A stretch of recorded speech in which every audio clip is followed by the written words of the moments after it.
Black Light, once again, the Most Honorable Elijah Muhammad say, always study the white man. Watch how he do his thing. And a couple of things the white man uh, has going for him, and that is he's organized.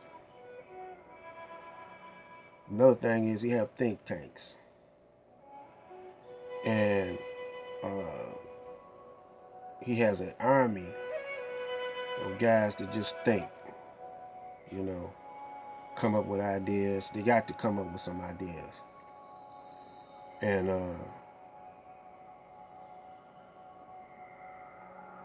so he has those two things going for him, which is most credible in his favor. He makes no excuses. And he don't cry. You don't never hear the dude crying, man. You know. Uh,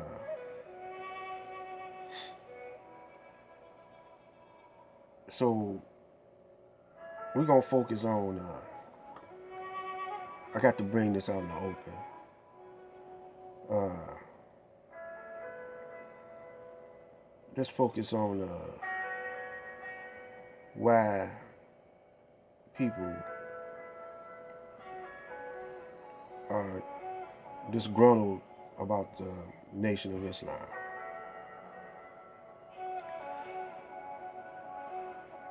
We was talking about back in the day when the Nation of Islam was in Detroit, Master Farad Muhammad, and when the Detroit police ran up into one of their meetings, they took care of that situation. And they had a few minor casualties, but the police suffered heavy casualties. But you always had the brothers, the hypocrites, turning the people away from this type of teachings. And so now, then the FBI got in it, and they started putting up a lookalike to Master Farad Muhammad. And you can look at the guy and see that he favors him slightly, but it's not the same people. See, it's a matter of money. Because when you got followers, you're circulating money, you know, and the truth, you know, people gonna support the truth with money, you know. So let's move on up to Clarence 13X. They, you know, he did something, you know. He split it off into 5%ers. And that was a good thing as far as I'm concerned, because but the brothers, you know, they shouldn't speak bad about the nation and speak bad about Islam. And then they are a splinter group. Then you know, you got Dr. York. Now you know Dr. York was I don't know if he was in it, but I know he was digging on the teachings. And then later on he split it off from those teachers and went into another direction. Then Malcolm, before Dr. York, Malcolm, he went into another direction. Then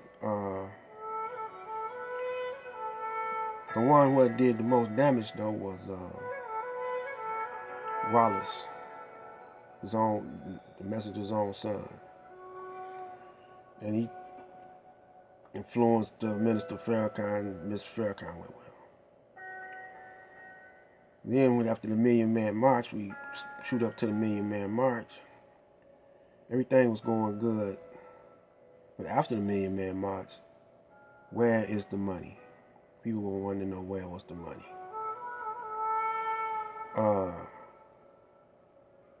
Then you got a lot of splinter groups. But something came over Mr. Farrakhan. He came back with a vengeance. And he kept the integrity of the nation pretty much intact. But the plans that the Honorable Elijah Muhammad had on the table, the blueprint, building a hospital, and I'm sure he had others, and all the wealth accumulation that he built up, because he had banks, farms, boats, airplanes, apartment buildings. So he had a little world he was building. Plus he had connections all overseas. Well, Minister Farrakhan, he benefited from what the messenger built up. Now,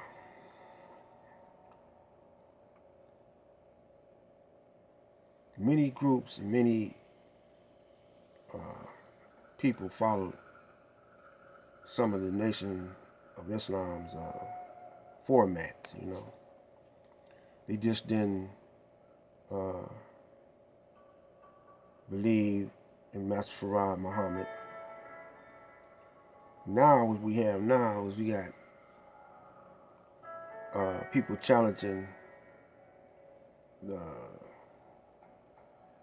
Nation of Islam.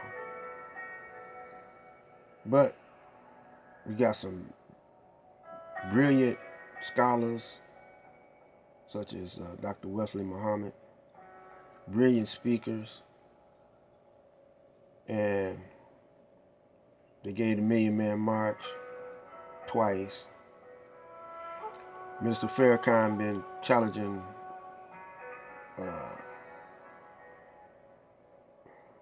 Ted Koppel, Phil Donahue, and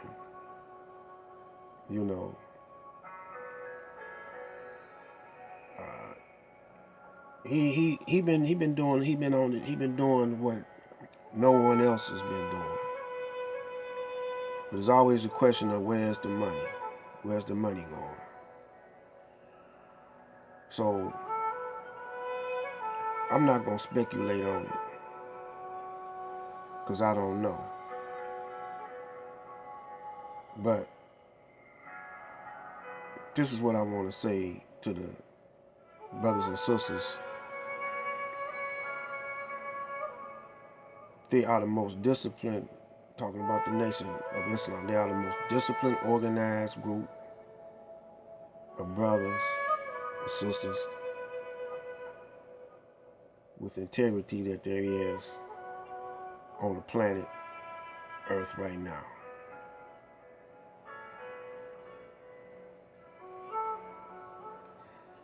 And then you got the 5%ers, or the Nation of Gods and Earth. Their structure is a little different, but they pretty much are together in unity.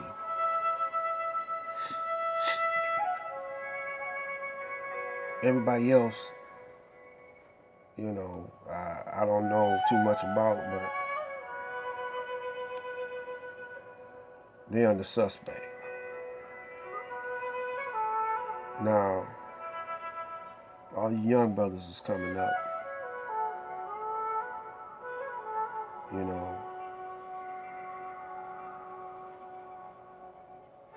Those days are behind us.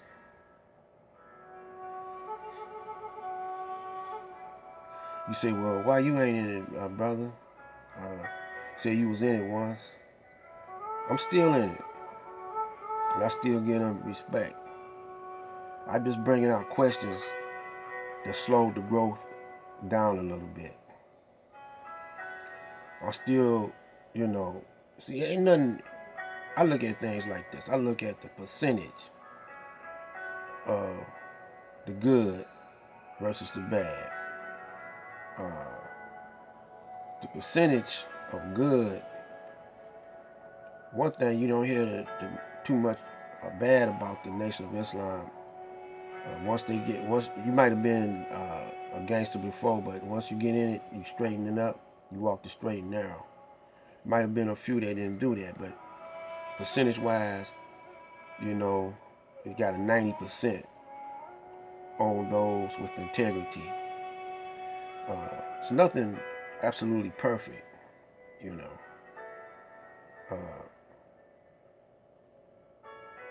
but it's on its way to be like that. Now, as far as the rest of these communities, they don't have that kind of track record. One day they might have it, but not right now. But now we gotta quit banging on each other. I wrote a song called Scandalous and The Hidden Hand. I guess it's called The Hidden Hand. And I'm new to this YouTube. I'm new to it. So I don't know. I say I got this tablet about this year, really. I went into this. Like I say, I'm an old cat.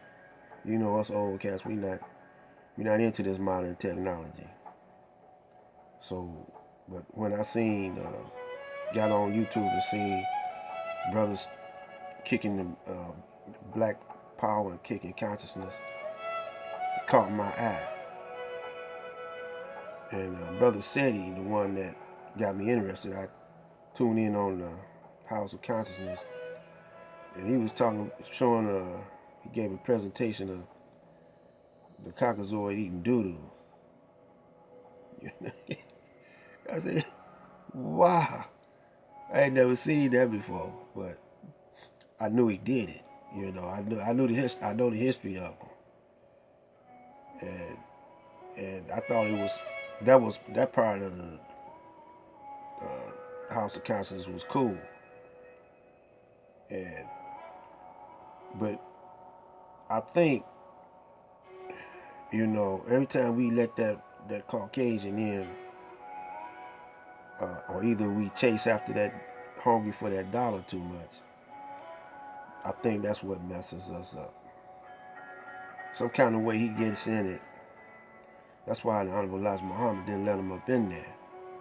So the Caucasian, he got smart and started getting brothers that was in jail and putting them up in there. Then he got even wiser, and he said, well, y'all ain't got to go up in